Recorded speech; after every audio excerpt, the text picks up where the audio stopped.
নমস্কার বন্ধুরা, শুভ দুপুর। দুপুরবেলায় ভাত খেতে বসলাম। এই দেখো ভাত বেড়েছি, পটল ভাজা, শসা, আর হলো এই যে একটু শাক করেছি আমার জন্য আলু দিয়ে। এই পিপুল শাক, এটা শাক দিয়ে আমার জন্য একটু করেছি, আর সয়াবিন করেছি বন্ধুরা। এই হলো আমার আজকের মেনু।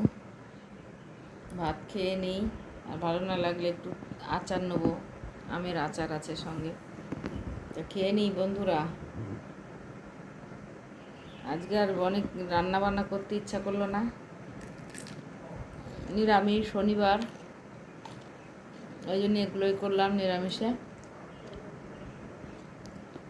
খেয়ে নিই বন্ধুরা, বাই। ভালো লাগলে লাইক কমেন্ট শেয়ার করে দিও। রাখছি।